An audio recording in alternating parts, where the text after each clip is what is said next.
보겠습니다. 자, 이 시간에는 509페이지의 모의고사 6회부터 풀이해 드리겠습니다. 아래 문제에서 특별한 언급이 없으면 기업의 보고기간은 매년 1월 1일부터 12월 31일까지입니다.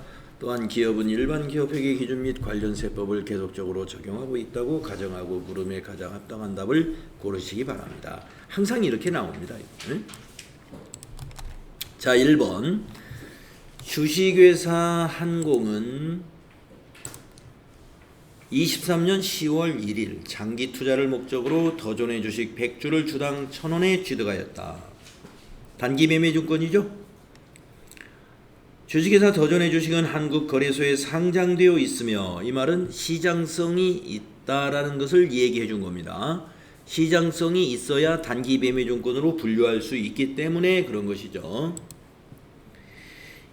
2023년 12월 31일 결산일의 공정가치는 주당 1,300원이다. 공정가치를 반영하기 위한 분계로 오른 것은 결산 문제입니다. 결산에 관한 문제이죠. 자, 주당 1,300원의 가격이 결산 때 그 종가 가격이에요. 장기 투자 목적이요. 장기 투자 목적. 네, 제가 아까 단기 투자 목적이라고 잘못 읽었네요. 그러니까 매도 가능 증권이네요. 장기 투자 목적이니까. 저는 단기 투자인지로 아까 단기 투자로 읽었어요. 잘못 읽었죠? 장기 투자, 매도 가능 증권입니다.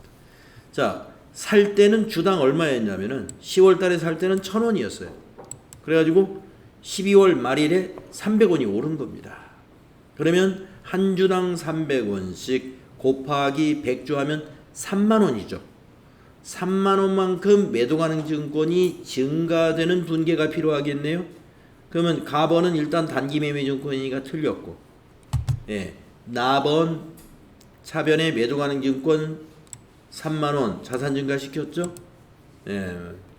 그래서 답은 나번입니다. 대변에 가는 것은 매도 가능 증권 평가이익 3만 원이에요. 그럼 한번 제가 질문을 드려보겠습니다. 자, 기말에 이렇게 우리가 결산 분계를 해서 공정가치를 반영하는 재무제표를 만들어 줘야 되는데, 자, 차변의 매도 가능 증권 자산의 증가입니다. 그러면 대변의 요 매도 가능 증권 평가이익은 거래의 판료소에서 무엇에 해당이 됩니까? 무엇에 해당이 되죠? 네.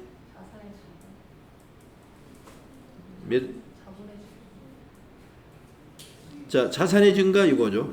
매도 가능 증권 요게 자산 증가. 자산의 증가. 대변은요? 맞았어요. 자본 증가입니다. 자본 증가. 여러분 수익 발생 그럴까봐 제가 물어본 거예요. 개정 과목이 꼭 수익처럼 생겼어요. 평가 이익 그러니까. 그런데 평가 이익이지만 매도 가능 증권 평가 이익은 자본으로 분류하죠. 자본의 기타 포괄 손익 누계액으로 분류되는 개정 과목이에요. 이거는 수익 발생이 아닙니다. 그래서 여러분 이것을 수익 발생이라고 생각했다면은 지금 제가 질문한 취지를 여러분 아셔야 돼. 수익 발생 아니다. 단기 매매 증권의 평가 이익은 수익이에요. 그거는 단기의 수익에 반영을 합니다. 하지만 매도 가능 증권의 평가 이익은 기타 포괄 손익 누계액이라는 자본에다가 유보를 시켰다가 나중에 처분할 때 한꺼번에 손익에 반영합니다. 잘 기억하십시오. 답은 나번이에요. 다음에 2번. 다음에서 설명하고 있는 회계정보의 질적 특성은 무엇인가 이랬습니다. 자, 회계정보는 그 정보가 나타내고자 하는 대상을 충실히 표현해야 한다. 표현의 충실성 말하고 있어요. 객관적으로 검증 가능하여야 한다. 검증 가능성을 말하고 있어요. 중립적이어야 한다. 중립성. 자, 여러분 암기하셨죠? 표, 검, 중 이렇게 외웠을 거예요. 표, 검, 중은 뭐에 해당되는 거예요? 신뢰성의 질적 특성에 해당되는 요소입니다. 표현의 충실성, 검증 가능성, 중립성. 이게 신뢰성이고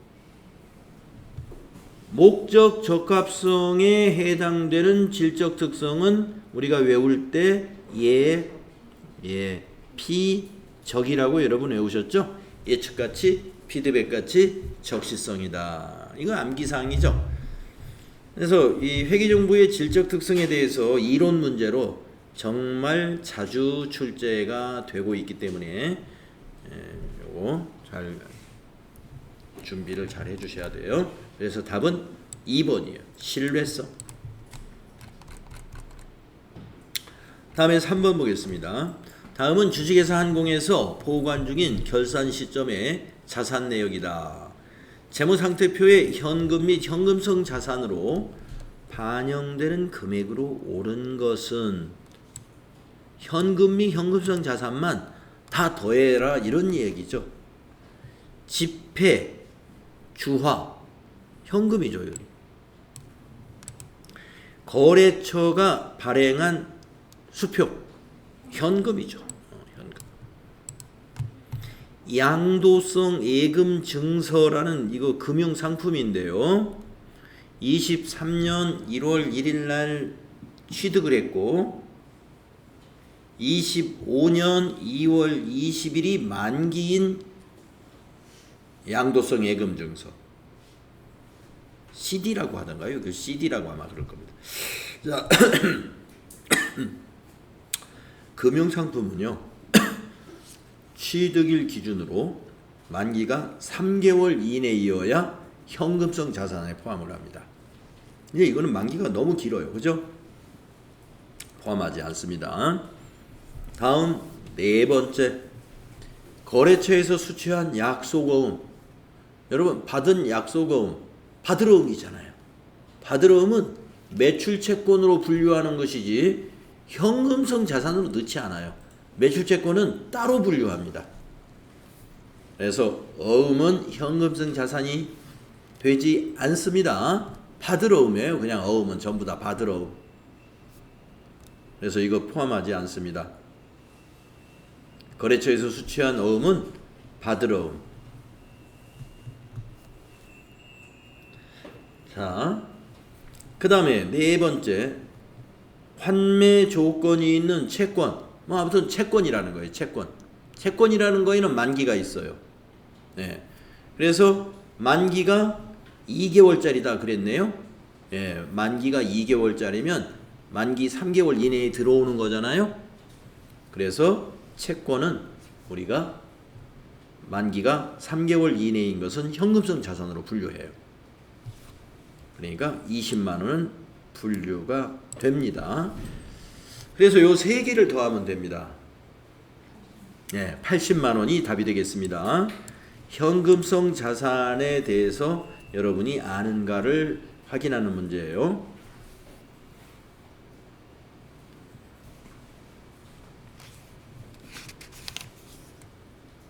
한번 제가 물어볼게요. 주식은 만약에 여기 보기에 주식이 뭐 있다. 그러면 주식은 현금성 자산이 될 수 있을까요? 없을까요? 주식. 뭐 삼성전자 주식이다 이렇게 만약에 보기에 나와 있어요. 그럼 현금성 자산으로 볼 수 있나요? 볼 수 없습니다. 네. 자, 현금성 자산은 현금성 자산을 제가 한번 메모장에다 정의를 한번 해볼게요. 우리 교재에서 현금성 자산을 어떻게 정의하고 있느냐 하면은 현금 및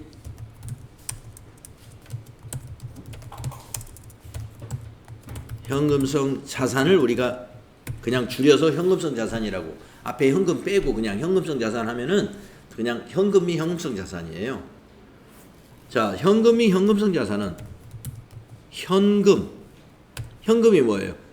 지폐, 주화 이런 게 현금이죠. 그 다음에 현금 대용증권.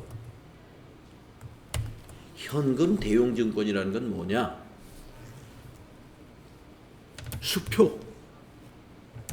수표에는 자기합수표도 해당되고 당좌수표도 해당됩니다.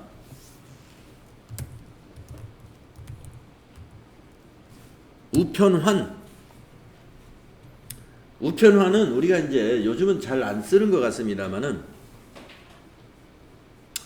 편지에다가 현금을 넣어서 보내는 건 그게 우편법에 위배돼요. 그래서 편지 봉투에다가 만약에 저기 계시는 부모님한테 내가 30만 원 용돈을 편지로 보내드리고 싶어요. 그러면 편지 봉투에다 30만 원 이렇게 넣으면 안 되죠. 어떻게 하냐면 우체국에 가가지고 우체국에 가서 30만 원짜리 우편환으로 바꿔야 됩니다. 그건 넣어서 보내도 돼요. 그러니까 우편환은 현금이나 마찬가지예요. 그래서 이게 현금 대용증권이에요. 자, 이런 것들입니다. 이자표. 이자표라는 건 뭐 여러 가지가 있을 수 있는데 뭐 채권이 만기가 됐으니까 이자를 지급하겠다고 이자를 와서 받아가세요 하고 보내준 그 표를 말합니다. 그러면 그거는 가지고 가면 바로 현금이 되는 거예요. 이자 받아가라고 받아온 그 통지표니까. 자, 그래서 현금 대용증권 하면은 수표와 우편환 이런 정도로 여러분 기억하시고, 자, 그러면 현금 플러스 현금 대용증권. 그 다음에 뭐가 있냐면은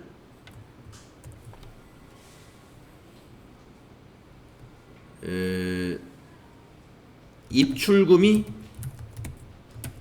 자유로운 예금.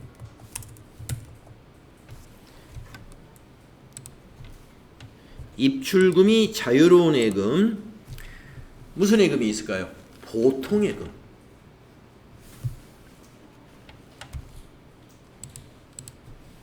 줄을 바꿔서 여기다 이어서 써볼게요. 자, 여러분 입출금이 자유로운 예금, 보통 예금 있죠. 보통 예금. 또 기업에서 언제든지 수표를 발행할 수 있는 예금이 뭐예요? 예, 당좌 예금. 입출금이 자유로운 예금은 현금성 자산입니다. 보통 예금, 당좌 예금, 여기 보기에 나와 있으면 현금성 자산에 더해줘야 돼요. 그 다음에 이제 마지막으로 뭐라고 말하냐면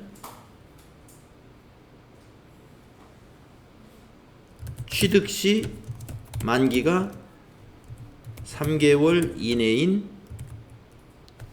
금융상품. 취득 시 만기가 3개월 이내인 금융상품. 이렇게 여기까지가 현금성 자산이에요.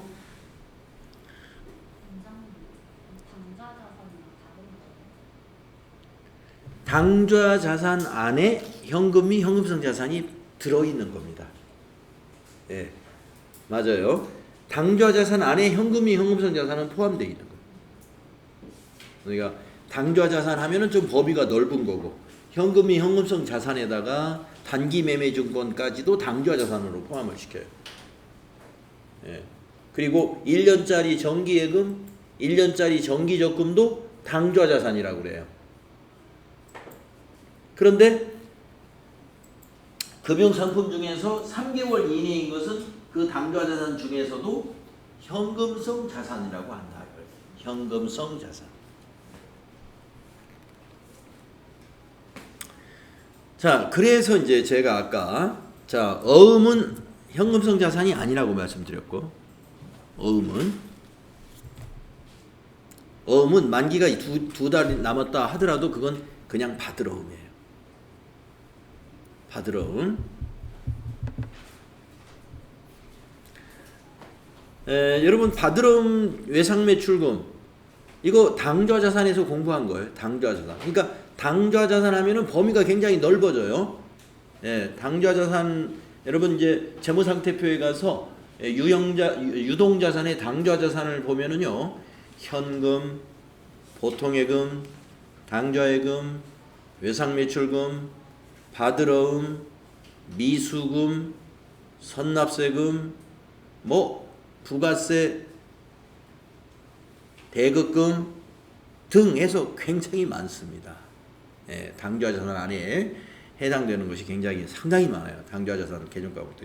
그 중에서 현금 및 현금성 자산은 요것만인데, 자, 어음은 그래서 당좌자산이긴 하지만 현금성 자산은 아닙니다. 받을 어음. 외상매출금도 마찬가지예요. 당좌자산에는 포함이 되지만 현금성 자산이라고 안 해요. 외상매출금은. 자, 근데 채권 보세요. 채권. 사채를 말하는 거예요. 채권은 만기가 3개월 이내인 거 현금성 자산으로 분류합니다.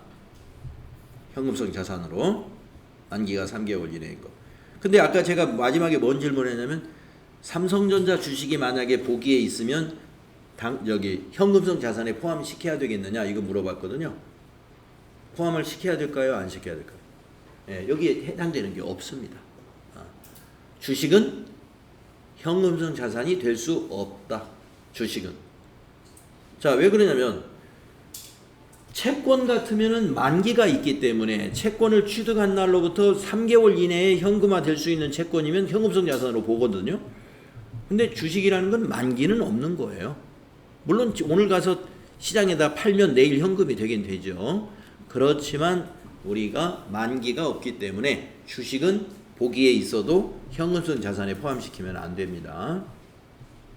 채권은 만기가 3개월 이내이면 포함시키시고 주식은 포함시키지 않는다. 요거 기억하십시오. 네.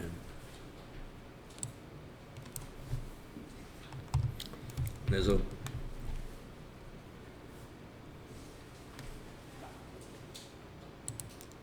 (3번) 문제 이렇게 이해하시면 되고, 다음에 4번 문제 보겠습니다. 다음은 도미업을 영유하고 있는 주식회사 한공의 4월 상품 관련 자료이다. 4월의 매출원가는 얼마인가? 이랬습니다. 선입선출법으로 매출원가를 적용하라. 예.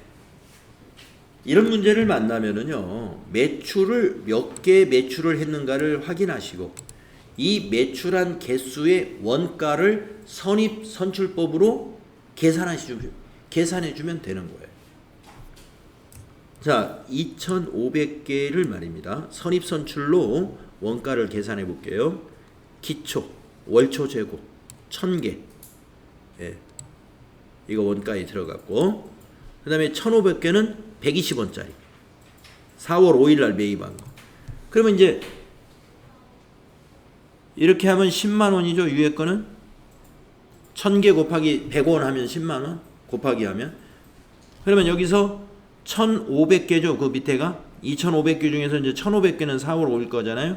그러면 120원 곱하기 1,500개 해보세요. 얼마 나오는지.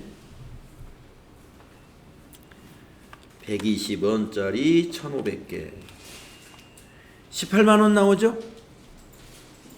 18만원. 자, 근데 밑에 뭐 당구장 감모 손실이 있어요. 감모 손실. 자, 감모 손실에 대해서 우리가 공부한 게 있습니다. 원가성이 있으면 매출원가예요. 감모 손실은. 원가성이 없으면 영업의 비용이에요. 그러면 지금 우리가 지금 매출원가를 구해야 되니까 이 감모 손실 100개가 있다는데 모두 정상감모다 그랬네요. 정상감모. 정상감모는 원가성이 있다는 얘기예요. 어쩔 수 없는 감모다 이거예요. 그래서 이것도 매출원가에 더해야 됩니다. 그러면 여기서 10만원 하고 여기 18만원 하고 그 다음에 100개를 얼마로 계산을 하느냐. 감모손실 매출원가에 들어가는 100개. 지금 재고가 얼마짜리가 남아있는 거죠? 네, 120원짜리 남아있는 거예요. 그래서 120원짜리로 계산을 해요. 그러면 12,000 12,000원이죠. 네, 이것까지 매출원가에 포함을 합니다. 그러면 28만원에다가 12,000원을 더하면 292,000원 나오죠. 예, 답이 3번입니다.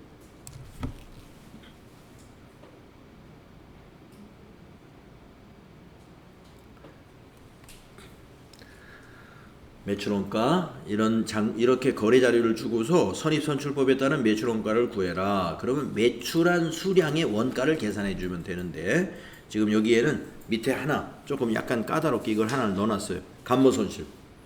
근데 감모손실은 여러분이 그 내용을 살펴봐야 돼요. 정상 감모다 그러면 원가성이 있는 거예요. 매출원가에 더해줘요. 그거를. 비정상 감모다 그러면 영업의 비용으로 봐야 돼요. 영업의 비용으로 보니까 매출원가는 아닙니다. 그럼 무시하면 돼요.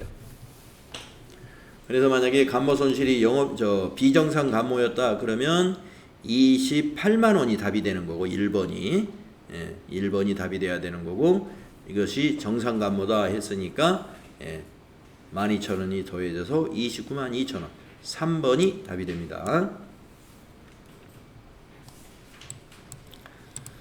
5번을 보겠습니다. 주식회사 한공의 차입금에 대한 자료이다. 옳지 않은 것은 현재가치 평가는 고려하지 않는다. 자, 차입금이 어떻게 되느냐면 1,000만원 차입일이 3월 1일 날 차입을 했고요. 만기는 내년 8월 31일이 만기입니다. 이자 지급은 연 12% 이자를 지급하기로 했고 만기 시점에 지급하기로 했습니다. 자, 그러면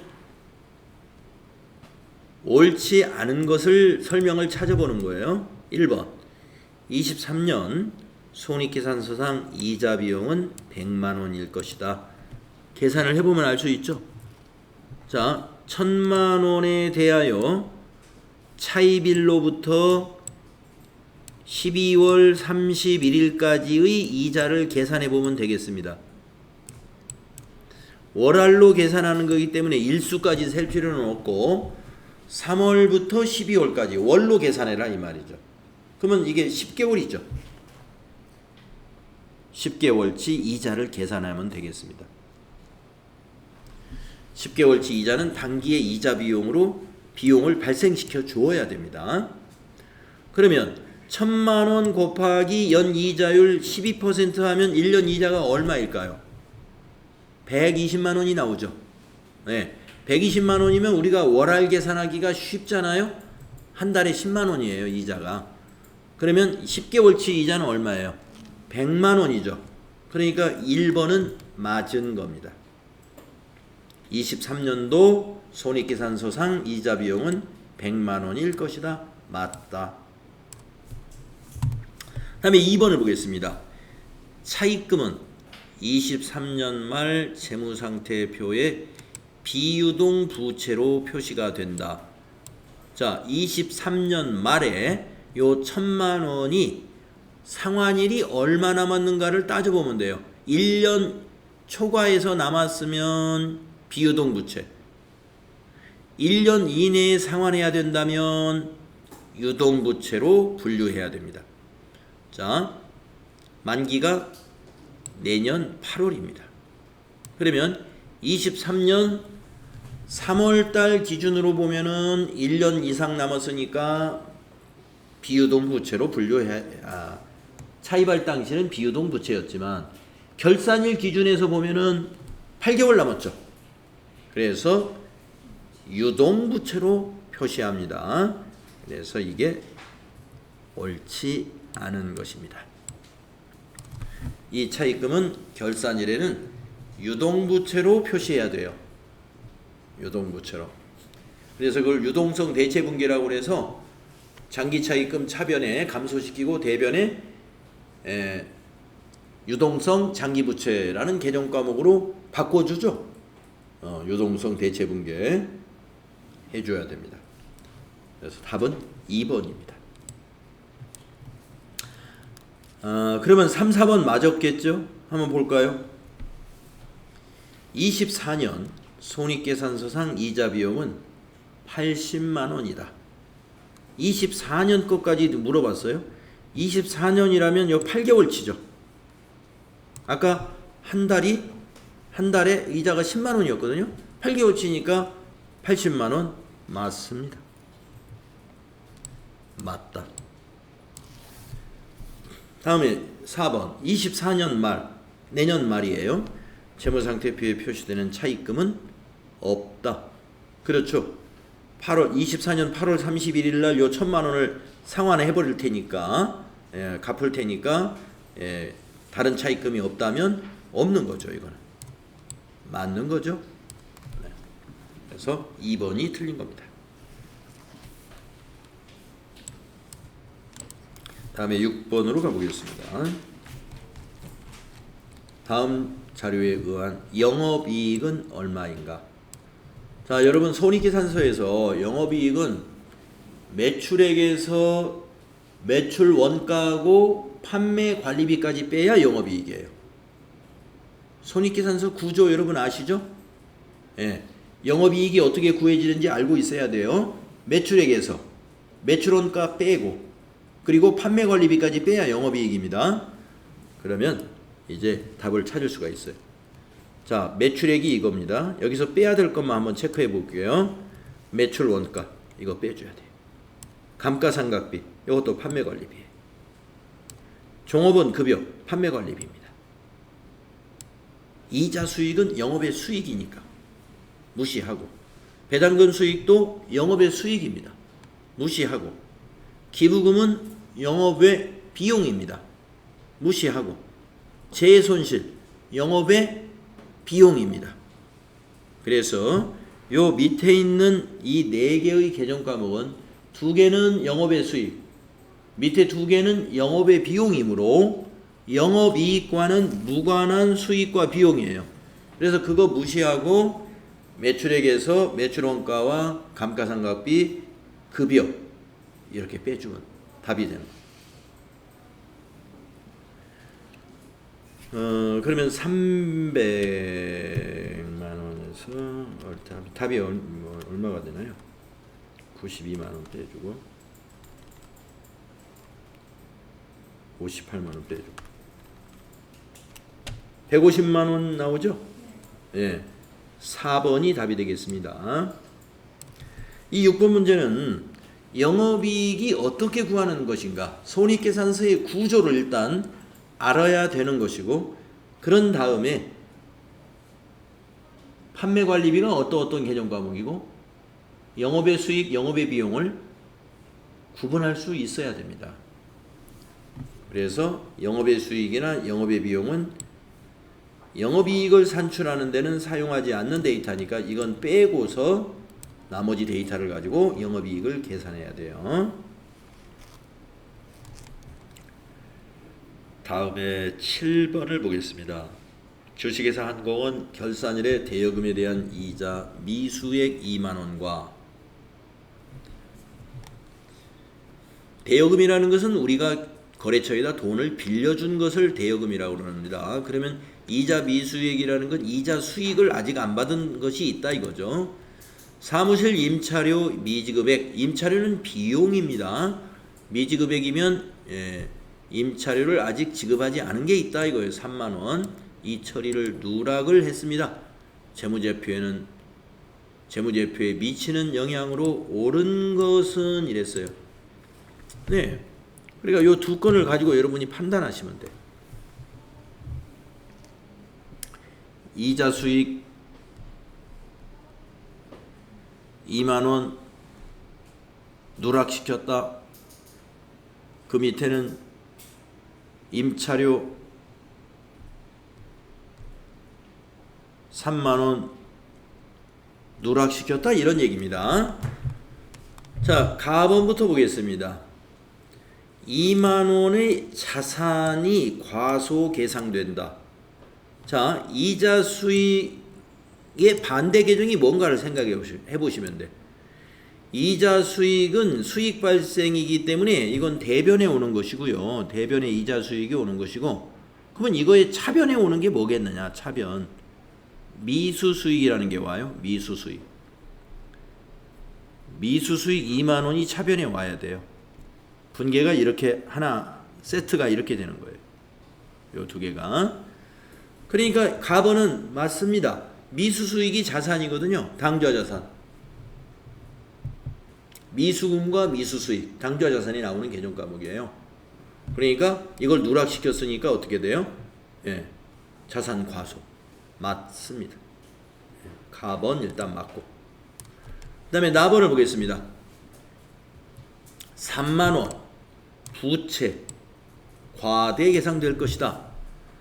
자, 그러면 이게 부채인가 한번 볼까요? 임차료가 비용이죠. 비용이면 차변에 발생합니다. 이거 비용을 예상할 때. 그러면 대변에 가는 게 이제 뭐가 되느냐? 임차료를 아직 미지급했어요. 그래서 미지급 비용이에요. 결산 수정 분계 때 미지급 비용으로 분계를 한단 말이죠. 이 3만 원을. 요게 지금 하나의 분계입니다. 요게 요 밑에 거요. 그러니까 3만 원은 부채 맞습니다. 미지급 비용, 부채, 유동부채에 나오는 계정이에요. 미지급 비용. 미지급금과 미지급 비용 해가지고 유동부채에서 설명하고 있죠. 그래서 부채가 누락시켰으니까 이게 틀렸네. 과소 계상돼야죠. 예. 질문한 것이 지금 누락을 했다. 누락시키면 부채 발생을 안 시켰으니까 부채가 빠졌으니까 부채가 과소하게 돼요. 예. 그러면 나번은 틀렸죠? 그 다음에 다번을 보겠습니다. 2만원. 자, 2만원이면 지금 저 위에 거 이거예요. 이자 수익. 수익이 과소 계상된다. 그렇죠. 수익 발생 빠졌으니까 과소. 네, 이거 맞았어요. 그러면 이제 답은 찾은 겁니다. 왜냐하면 보기가 두 개씩 짝지어져 있거든요. 그러면 가다예요. 답은 가다. 네. 라번은 안 따져봐도 답은 찾습니다. 그러면 라번은 틀렸다는 얘기인데 왜 틀렸는지 알아보겠습니다. 3만원. 그럼 밑에 분계입니다. 임차료 3만원. 비용 과대 아니죠. 과소죠. 이 비용 발생을 누락시켰잖아요. 우리가. 그러니까 과소 계상된 거죠. 네, 7번과 같은 스타일로 문제를 많이 내고 있습니다. 그래서 이렇게 접근해 가지고 여러분이 답을 찾으셔야 돼요. 분계를 써놓으시면 판단하기 쉬울 겁니다. 그래서 시험 볼 때 A4 용지 이런 거 판단할 때 머릿속으로만 판단하면 잘 안 돼요. 그래서 메모지에다 빨리 분계를 착착착 스케치 해놓고 이제 그거 보고서 답을 판단하셔요.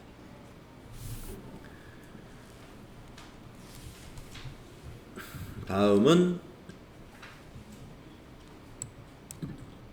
8번을 보겠습니다. 다음은 부가가치세법상 과세 기간과 납세지에 대한 설명으로 옳은 것은. 자, 8번부터 부가가치세 문제네요. 1번 사업자가 사업장을 두지 아니하면 사업자의 주소나 거소를 사업장으로 한다. 네, 그렇습니다.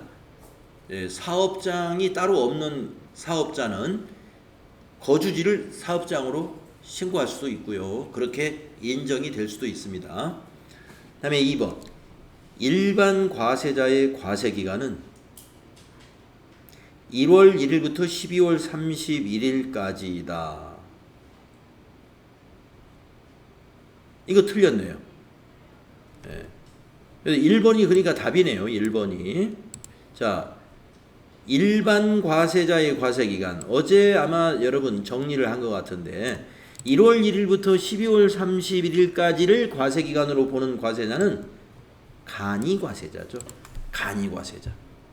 간이과세자는 그냥 1년이 하나의 과세기간이에요. 근데 일반 과세자는 뭐예요? 1기, 2기로 나눠져 있어요. 1기는 1월부터 6월, 2기는 7월부터 12월. 그 다음에 3번은 뭐가 틀렸을까요? 무인 자동 판매기를 통한 사업은 무인 자동 판매기가 설치된 장소가 사업장이다. 아닙니다. 사물을 총괄하는 장소를 사업장이라고 해요. 무인 자동 판매기. 그러니까 쉽게 말해서 우리가 자판기라고 하는 거잖아요. 자판기가 설치된 곳을 다 사업장으로 보지 않아요. 업무를 총괄하는 장소만 사업장이에요. 그 다음에 4번은 뭐가 틀렸나 봅시다. 간이과세자의 애정신고 기간은 1월 1일부터 3월 31일까지이다. 이거는 일반 과세자의 일기 애정신고 기간이고, 간이과세자의 애정신고 기간은 1월부터 6월 것까지예요. 예, 1월부터 6월. 간이과세자의 과세기간은 1년이잖아요. 그러니까 애정신고라는 건 6개월, 딱 절반 됐을 때 애정신고를 할 수도 있습니다. 고지납부를 해도 돼요. 고지납부. 세무서에서 고지서 온 걸 그냥 세금 내고 신고 서류나 이런 건 제출하지 않아도 돼요. 돈만 내면 되는데, 고지된 금액이 전기의 실적을 가지고 고지를 하거든요. 2분의 1에 달하는 금액을. 그런데 우리 회사 실적이 올해 영업이 잘 안 돼가지고 전기 실적의 3분의 1에 미달한다. 그러면 세금을 미리 많이 낼 필요가 없잖아요. 예, 그래서 신고해가지고 계산된 금액만 세금을 낼 수 있는 방법이 있습니다. 그것이 뭐냐면 간이과세자의 애정신고 납부예요. 원래 간이과세자는 애정 때 신고해서 납부하는 게 아니고, 세무서에서 고지서 날라오면 그냥 세금만 내고, 은행에서 세금만 내고 끝나요. 그런데 고지된 금액이 전기 실적을 가지고 고지하기 때문에, 전기보다 올해는 영업이 너무 안 됐어요. 그래가지고 실적이 고지된 금액의 3분의 1에 미달해. 세금이 말이죠. 우리가 계산해 보니까. 그러면은 신고하고 납부할 수 있다. 그때 기간은 1월 1일부터 3월 걸 가지고 계산하는 게 아니라 6개월치죠. 1월 1일부터 6월 30일까지의 기간을 가지고 계산해서 신고는 7월 25일 날 납부하면 됩니다. 신고 납부는. 그래서 이게 틀렸다. 자, 그래서 8번은 1번이 맞는 거였습니다. 다음 9번을 보겠습니다. 부가가치세 면세 대상이 아닌 것은 1번이네요. 일반 우표는 면세입니다만은 수집용 우표에 대해서는 과세를 하고 있어요. 시내버스 운송용역 면세, 토지 면세, 소금 면세입니다. 네, 요새 소금 가격이 막 뉴스에 나오더라고요. 예, 천일염이 지금 가격이 뭐 엄청나게 올라가지고, 예, 건강하게 살아야 되니까 소금만큼은 좀, 예, 깨끗한 소금을 먹어야 되겠다. 그래서 지금 요새 소금 때문에 난립니다. 네. 예, 여기 저 전통 시장에서 새우젓, 소금 이렇게 저 전라남도 이런 데서 도매로 해서 저 장사하는 분이 있어요. 예, 지난주에 가서 엄청나게 사왔다고 하더라고요. 네. 근데 가격이 이미 많이 올랐습니다. 올해 새우젓도, 예, 많이 오를 것 같고 네, 그래서 걱정이에요. 네, 우리가 지금 뭐 나이가 있는 사람들은 저 증상이 나올 때까지 뭐 그 전에 돌아가실 수도 있고 하니까 큰 문제가 없는데, 어린아이들 키우는 어머님들은 그 걱정이 지금 태산입니다. 네. 집에 식자재를 어떻게 해야 될지 앞으로 오래오래 쌓이게 되면은 이게 인체에 영향이 있다고 그러니까, 하여튼 뭐 반대해야 될 것 같아요. 제 생각에는 일단은 반대해야 될 것 같아요. 자, 쓸데없는 얘기했고요. 자, 10번. 다음은 제조업을 영위하고 있는 일반 과세자 주식회사 한공의 23년 제1기 부가가치세 애정신고 자료입니다. 애정신고 시 납부할 세액을 계산하면 얼마입니까? 이랬어요. 납부세액을 계산하는 때 어떻게 계산하는가 여러분 아셔야죠. 납부세액은 매출세액에서 매입세액을 빼는 겁니다. 그게 납부세액이에요.